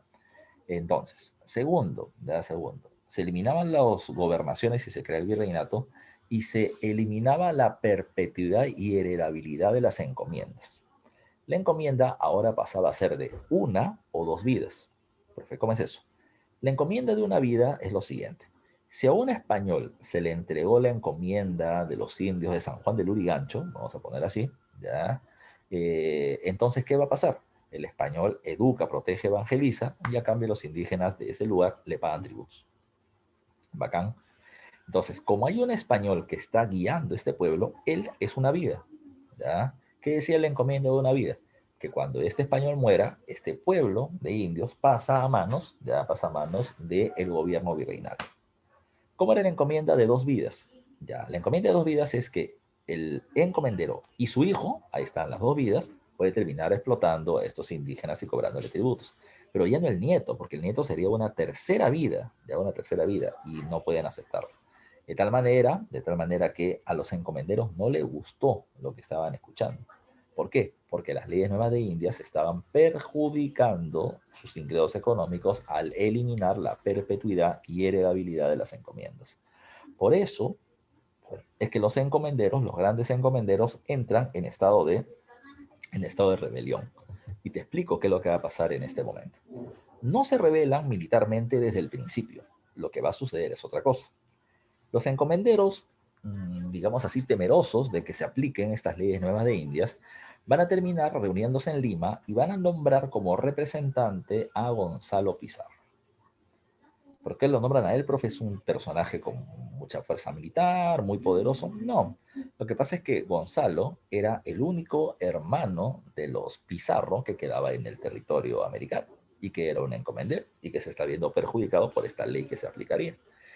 Gonzalo Pizarro iba a ser la voz de los encomenderos descontentos, que fue enviado a España con un pequeño regalo de 1 millón de pesos de oro ante el rey Carlos I. ¿Ya? Cuando llega por allá le dice, mira, los encomenderos, tenemos la encomienda como derecho perpetuo, porque eso fue lo que se nos dijo cuando invadimos el territorio americano y el Tahuantinsuyo arriesgando nuestras vidas. Así que es un compromiso que se debe cumplir por parte nuestra y por parte suya, rey. ¿Ya? Y como un regalo por parte de nosotros, para que por favor recapacite, mantenga el mismo, le entregamos esto, 1 millón de pesos de oro, que es como 15 millones de dólares, un montón de plata para ese momento. Cuando el rey vio esa cantidad, dijo, wow, primero, es un montón de plata, se la agarró de frente, ya no la devolvió, pero también dijo otra cosa, así como ellos me están dando 1 millón, la pregunta es cuánto tienen guardado y cuánto más hay por obtener. Él le dijo, no, ese millón es nada en comparación a todo lo que puedo obtener como beneficio. Así que la corona española se mantuvo en su idea y dijo, igual voy a crear el virreinato y se elimina las gobernaciones y la perpetuidad de las encomiendas. Cuando Gonzalo Pizarro viene a Lima, ya o regresa al Perú, reúne a los encomenderos y deciden entrar varios de ellos en estado de rebeldía. No todos, ¿eh? Hay otro grupo que es muy leal a la corona y dice, no importa lo que haga el rey, yo cumplo lo que él me diga. Para que el virreinato se cree, ya se establezca ya totalmente, lo que se necesita es una autoridad, el virrey, ya el virrey. Y precisamente el virrey que había sido nombrado para el Perú, el primer virrey del Perú se llamaba Blasco Núñez de Vela, ¿ya? Te olvides, ¿ah? Se llamaba Blasco Núñez de Vela, ¿ya? ¿Qué cosa? ¿Ya? ¿Qué cosa es lo que hace Blasco Núñez de Vela? ¿Ya? ¿Qué cosa es lo que hace Blasco Núñez de Vela? A ver, lo que este personaje va a hacer es desembarcar en Panamá, en el Atlántico, pasar hacia el Pacífico y llegar por barco hacia el Callao. En el camino va avanzando por las zonas de Tumbes, Piura, Lambayeque, por todas estas zonas, en donde es reconocido como virrey, pero en el lugar donde tenía que serlo era en Lima porque era la capital. Los encomenderos decidieron cerrarle el paso. No le permitieron desembarcar en el Callao y lo botaron. Apaguen su audio, por favor. Repito, lo votan para que se regrese a España, pero no lo hizo, ¿ya? Pero no lo hizo. El, Ledesma, por favor, ten cuidado con tu audio. Ya, te decía. A ver, en este caso, lo votan y él se tuvo que regresar a España, pero no lo hizo. Desembarcó en Panamá y decidió regresar hasta Lima. Los encomenderos rebeldes no lo aceptaron. Movieron una tropa, lo enfrentaron en Ecuador y lo van a enfrentar, derrotar y asesinar en la batalla de Iñaquito. Así que el primer virrey del Perú no pudo ejercer su cargo dentro del territorio peruano. ¿Ya? A ver, una pausita, ya un momentito, por favor.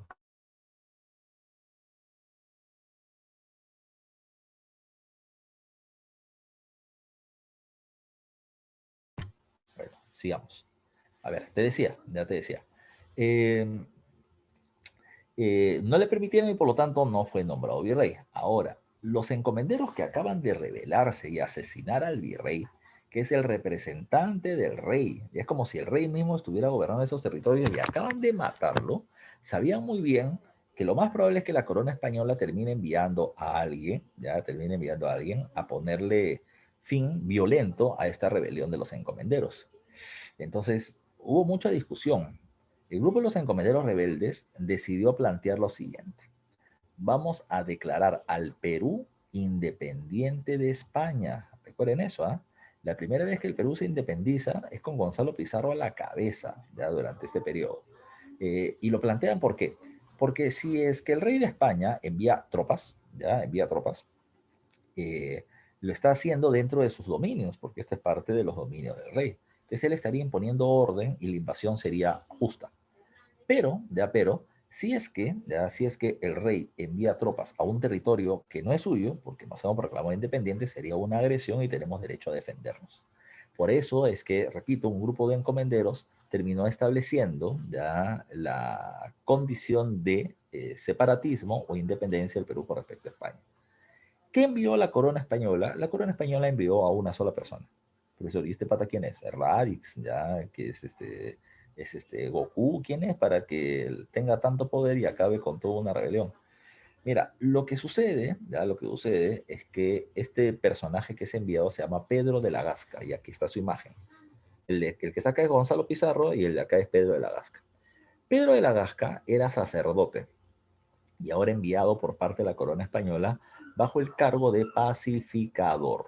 ¿Ya? Pacificador. Ahí dice clérigo pacificador, pero clérigo es por sacerdote y pacificador por el cargo que venía teniendo. El pacificador es aquella persona que va a obtener la paz ya sea por las buenas o por la fuerza. ¿Ya? Pedro Lagasca viene con tres propuestas. Número uno, perdón de Dios. Como él era sacerdote, él decía, si ustedes se ponen de mi lado, ya contra Gonzalo Pizarro, entonces Dios los va a perdonar de haberse puesto contra el rey, porque recuerden que el rey gobierna por autoridad divina, o sea, Dios le ha dado la potestad de gobernar. Al rebelarse contra él, se han rebelado contra Dios y eso los va a llevar a ustedes directamente al infierno, pero yo los perdono si se ponen de mi lado. Segundo, perdón del rey. El rey no te va a juzgar por haberte rebelado, entiende de que hay un malestar de tu parte, pero vas a cumplir sus leyes y no te vas a rebelar más. Y el rey no te va a terminar juzgando, siempre y cuando se pongan de mi lado. Y la tercera, y la más agresiva, ya era esta. Si ustedes se ponen de mi lado, va a decir Pedro Lagasca, yo no te voy a dar las encomiendas por una o dos vidas, sino por tres, cuatro o cinco. ¿Ya? Esa es la parte más importante. Porque mucha gente va a decir, eso conviene, ya eso conviene. Si nos dan las encomiendas por dos vidas es muy poco, ya es muy poco. Si nos ponemos del lado de Gonzalo Pizarro podemos ganar y podemos quedarnos con tierras para siempre, en propiedad incluso, pero si perdemos, lo perdemos todo. En cambio, si nos ponemos el Pedro de la Gasca, del lado de Pedro de la Gasca, si ganamos, tenemos la encomienda ya no por 40 o 50 años, pero tal vez sí por 100 y con eso terminamos asegurando a nuestros hijos, nietos y bisnietos. Así que por lo tanto, mucha gente se puso del lado de Pedro de la Gasca, enfrentando a este grupo de encomenderos separatistas. Él llegó ya a Panamá y de Panamá avanzó a caballo hacia Lima. ¿Ya? En el camino fue convenciendo a encomenderos que se pongan de su lado. Y cuando llegó a Lima, Gonzalo Pizarro se retiró hacia el Cusco. Así que las fuerzas militares de ambos personajes eran prácticamente iguales. ¿Ya? Pedro Lagasca sale ya a buscar y a enfrentar y atacar a Gonzalo Pizarro y lo va a terminar encontrando, o se van a terminar encontrando militarmente en la batalla de Jaquijahuana, en donde Gonzalo Pizarro y su gente, incluso su jefe militar llamado Francisco de Carvajal, el demonio de los Andes, va a terminar siendo derrotados, ya van a ser derrotados. Cuando son derrotados, ya Pedro Lagasca es el vencedor y el virreinato, por lo tanto, se impuso. ¿Ya? Porque él venía a defender las ideas del rey Carlos I. Pero no fue tan fácil. ¿Por qué? Porque un montón de gente que peleó a su lado, pues quería que se materialice la entrega de encomiendas por más tiempo. Pedro de la Gasca convocó algo llamado con el nombre del reparto de Huaynarima. Aquí está precisamente en esta diapositiva abajo. La Gasca pensó que en este reparto iban a terminar llegando 100 españoles ya para poder entregar encomiendas entre ellos. Él ya había repartido, zonificado los lugares, qué pueblo indígena le iba a pertenecer a cada uno de esos 100 españoles que debía ser beneficiados. Pero a la reunión terminaron llegando más de 1000 personas, ¿ya? Las que incluían personas que lo apoyaron en el ataque contra Gonzalo Pizarro y personas que reclamaban que vivían en lugares muy alejados y que no se habían enterado de nada de lo que había pasado, ¿ya? Y que por lo tanto querían que se les mantenga y se les extienda las encomiendas como se viene planteando en ese momento. Así que Pedro Lagasca no sabía qué hacer, no sabía qué hacer, porque él había pensado en un reparto de 100 encomiendas y ahora hay 1000 personas. Bueno, así que el llamado reparto de Guaynarima se demoró más de lo normal porque tuvo que recalificar los territorios, sacar gente de un pueblo y ponerla en otro lugar para repartir más encomiendas y llegó a repartir 218 encomiendas. Bacán, más personas se beneficiaron. Pero recuerden que los que reclaman ya beneficios son 1000, no 218, son 1000, ya son 1000. Entonces, hubo una gran cantidad de encomenderos o que perdieron sus encomiendas de inmediato, ¿ya? Y por lo tanto su mano de obra indígena, o que terminarían perdiéndolas en un muy corto plazo, en 1 o 2 vidas. Por eso es que hay un grupo de encomenderos fastidiados, molestos, insatisfechos con el reparto de Guaynarima y van a terminar rebelándose. Ese grupo va a estar encabezado por Francisco Hernández de Girón. Dice acá, conquista, ya queda una imagen de Guamán Poma de Ayala nuevamente. Dice conquista. Franco, ya es un diminutivo de Francisco. Hernán, acá hay una N arriba, Des, y arriba dice Girón. Francisco Hernández Girón va a terminar encabezando a aquellos encomenderos que no se ven beneficiados y se rebelan contra el gobierno virreinal. Una de las cosas que había hecho Pedro de la Gasca antes de retirarse del Perú era dividir a las tropas de Sudamérica en una parte en Lima y una parte en Colombia, en Bogotá. Entonces, cuando él se terminó rebelando, cuando Francisco Hernández de Girón tomó las armas, las tropas de ambos lugares se movilizaron hacia la zona del sur de Cusco, norte de Puno, y van a terminar derrotando en la batalla de Pucará a Francisco Hernández de Girón y los llamados insatisfechos. Cuando él termina siendo derrotado, se consolida el sistema virreinal porque rápidamente los levantamientos terminaron siendo aplastados. Y eso es lo que nos corresponde ver en la clase de hoy, ¿ya? Pues hasta ahí termina siendo el avance, pero ahora lo que vamos a ver termina siendo la dirigida, que por si acaso está colgada ya en su aula virtual. ¿Ya? Así que vamos a ver la dirigida, ¿ya? A ver la dirigida. A ver, muchachos, ¿están viendo la dirigida en la pantalla? Dígame que sí, dígame que no. ¿Están viendo la dirigida en la pantalla, sí o no? Sí, profesor. Perfecto. ¿Ya? Entonces vamos con la dirigida. A ver, pregunta número 1, me dice acá. Resistencia inca y guerras civiles entre los españoles. Ya, dice. Manco Inca realizó una acción de resistencia militar contra los españoles, logrando sitiar la ciudad del Cusco en 1536, pero a pesar de ello fracasó debido a qué, ¿ya?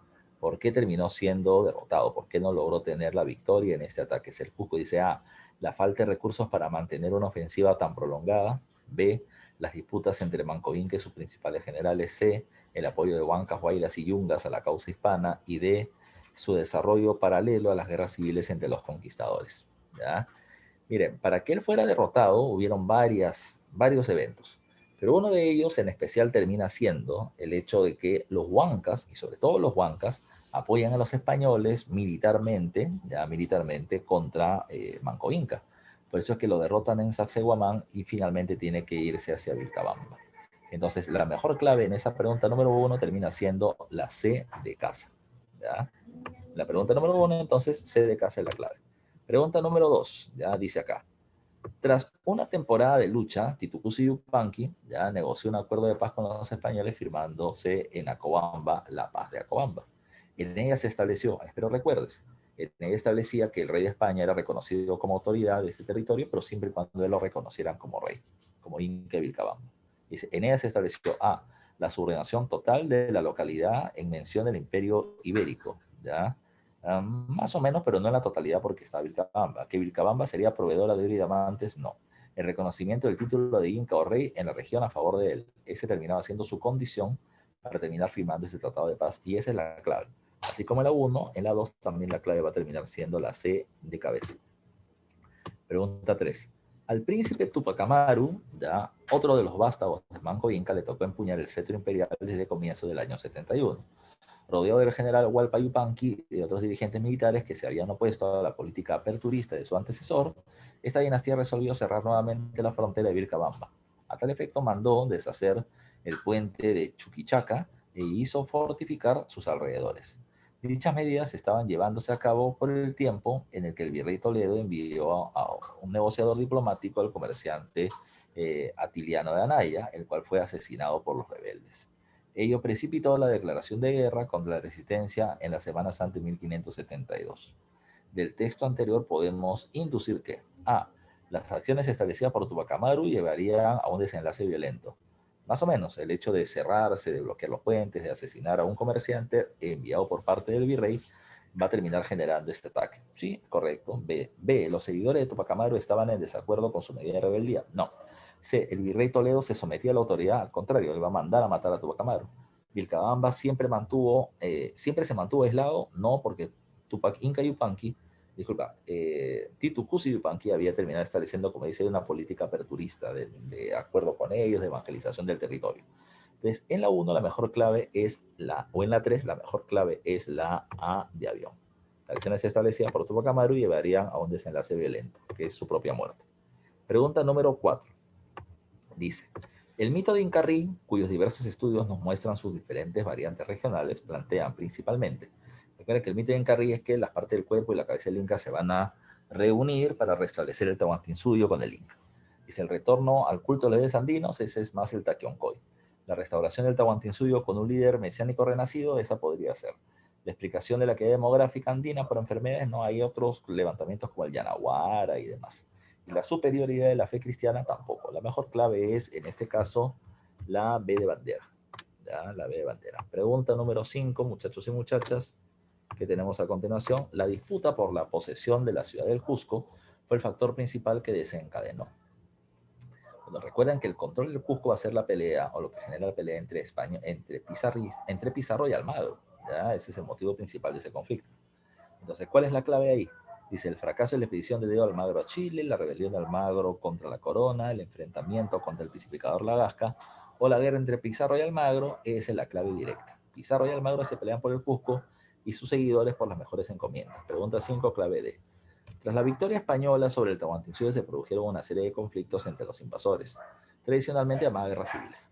La primera de ellas se enfrentó a los seguidores de Pizarro y Almagro y tuvo como causa primordial para ellos el control de las mejores encomiendas. Los pizarristas quedarse con las encomiendas buenas que tienen y los almagristas quitárselas. ¿Ya? Entonces, ¿cuál es la clave? El control de las mejores encomiendas posibles. ¿Ya? La clave A de avión. Pregunta número 7 dice, tras el asesinato de los principales líderes de la invasión al Tahuantinsuyo de Pizarro y Almagro, la disputa por encomienda fue brutal y la corona puso solución a ellas a través del envío de un nuevo representante, que fue, ¿quién es el personaje que viene acá para poner orden? ¿Ya? Para imponer el orden del rey, termina siendo Pedro de la Gasca, ¿ya? No te olvides tú, ¿ya? Que viene a aplicar las leyes nuevas de Indias a la fuerza. Así que la clave es B de beso, Pedro de la Gasca. 8, 3 más y nos vamos. Durante las guerras civiles entre los invasores españoles en la batalla de Jaquijahuana fue derrotado el plan de los encomenderos rebeldes o de los encomenderos separatistas encabezados por Gonzalo Pizarro. Así que la mejor clave termina siendo ¿cuál? Los encomenderos peruanos de separarse de España, los separatistas. 8, clave B de besito. 9. El reparto de Huaynarima. En el reparto de Huaynarima, Pedro de la Gasca, ya dice, pero ello marginó a muchos españoles, ya estos entraron en rebeldía encabezados por, ya. Entonces dice acá, ¿cuál sería la clave? El reparto de Buenarima, ya, Pedro de la Gasca dice, hizo una distribución de las encomiendas, sí. ¿Asesinó a todos los encomenderos rebeldes? No. ¿Entregó título de propiedad? No. ¿Eliminó la esclavitud? Tampoco, ya. Hizo una redistribución de las encomiendas, dice, pero como ello marginó a muchos españoles, estos entraron en rebeldía encabezados por Hernández de Girón, la rebelión de los insatisfechos. Entonces en la 9 la clave es la A y la última pregunta dice, la rebelión de Francisco Hernández de Girón fue derrotada definitivamente en la batalla de Pucará y tras esta se puede afirmar que se consolidó el gobierno virreinal. Así que la clave es la D de dedo. Ya muchachos. En su aula virtual está la domiciliaria. No recuerdo qué pregunta les he puesto. Creo que le he puesto, si no me falla la memoria, la 2, a ver. Creo que es la 2, la 4 y la 5, si no me falla la memoria. O la 2, 3 y... Sí, está la... Sí, 2, 4 y 5. Ya son las preguntas. Y ahí está. Pregunta 2, pregunta 4, pregunta 5 para que ustedes marquen la clave. Ahorita, por favor, van a terminar yéndose a la aula virtual. Van a terminar